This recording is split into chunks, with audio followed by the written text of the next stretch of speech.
Hey guys, this video I've been putting off for a long time. Not because I'm afraid, not because I know it will trigger some people. No, damn, I was ill, I was a bit sick. I had a cold, running nose and stuff like that, and coughing like hell. So, why I'm no longer part of the yoga and spiritual bubble? That's the question of today. Why I barely have any contact with the scene anymore, and why this has nothing to do with bitterness and everything to do with clarity. Why I was in the first place there is the question. I wasn't there just for fun. I genuinely loved yoga and spirituality, and I still love it. I love movements, postures, asana, stillness, breath, really feeling into things. I was searching for knowledge, depth, truth, grounding. And in the beginning, this world really does feel magical. Everyone talks about love, awareness, healing. And you could think, wow, finally people who are conscious and reflective. Little spoiler alert. A lot of them aren't. They're just acting. A lot of talk, shitty talk, very little action. One of the biggest issues for me was this massive gap between talking and actually living it.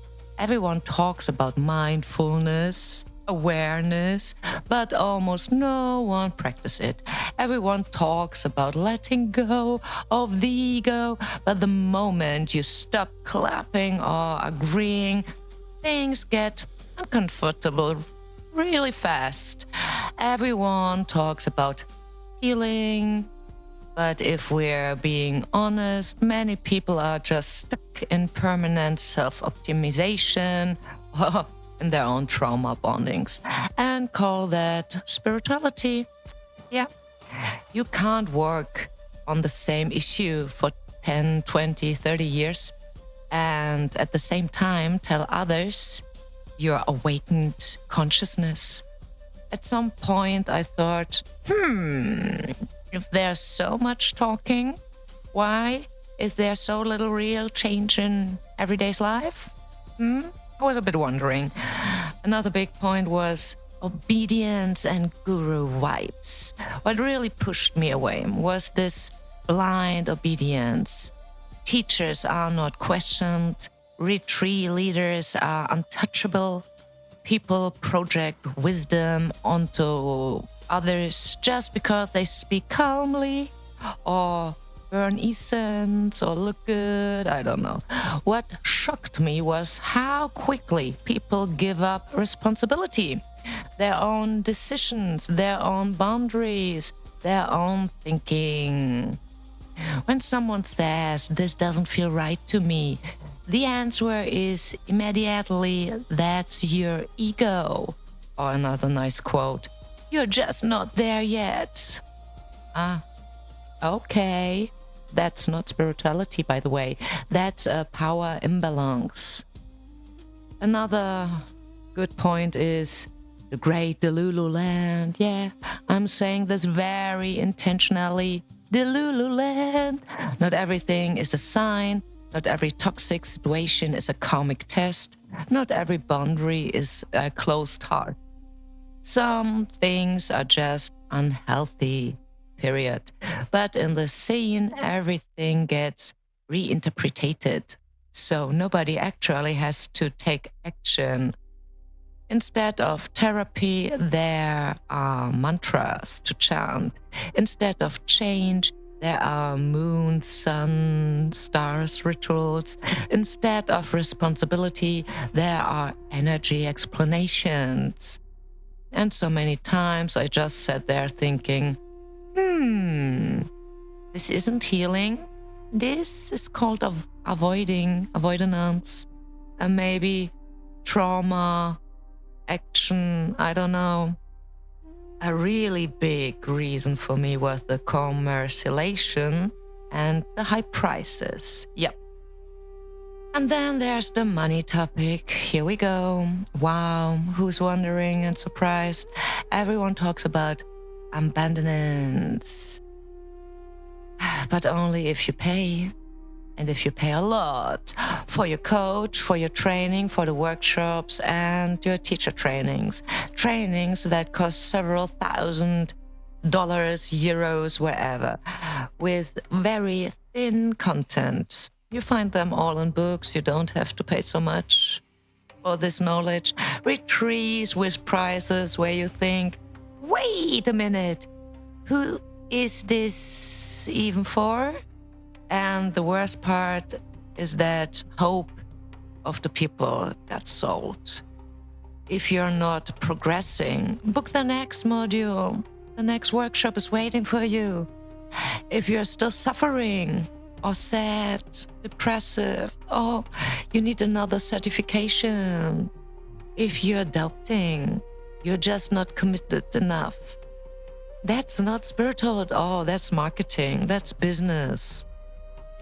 Another point, very little real knowledge. This might sound harsh, yeah, a bit harsh today, but a lot of it is just superficial. Big words get used without being understood or lived.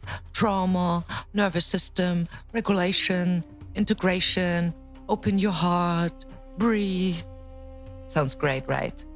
But ask one level deeper, and it goes quiet.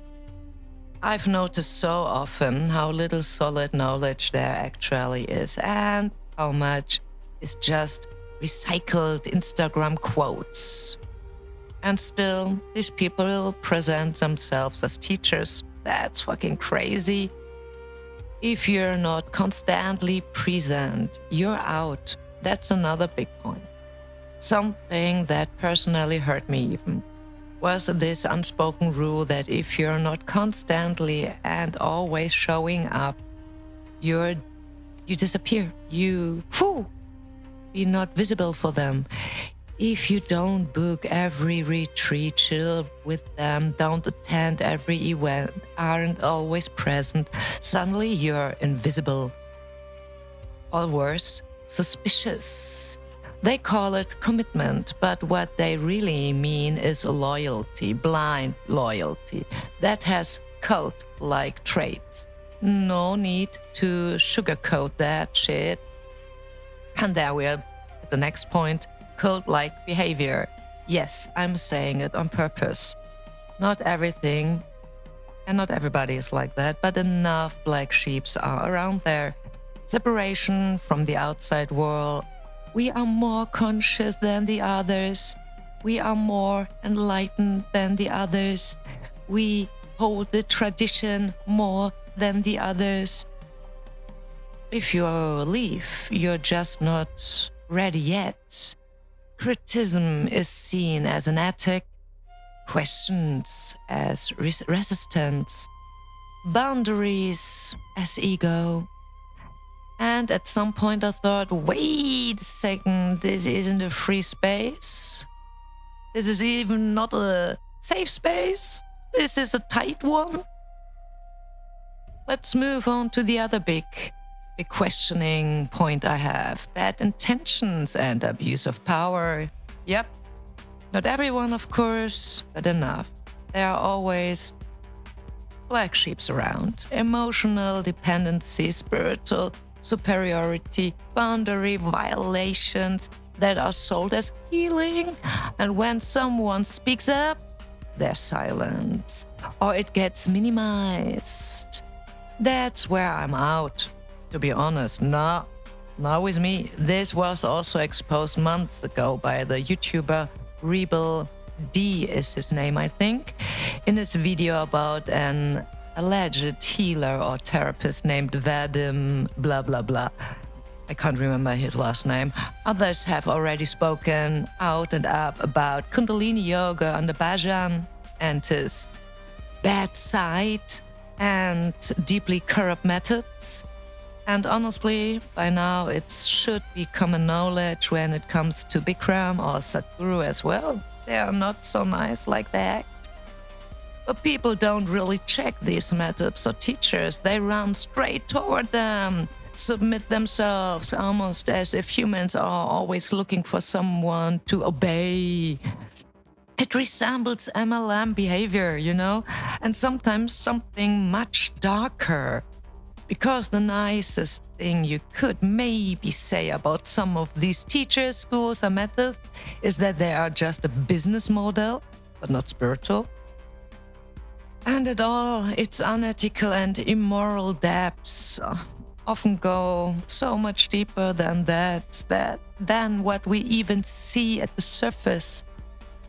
Some of them would have fit right in a diddler party, I would say, at this point. Another big thing is cliches.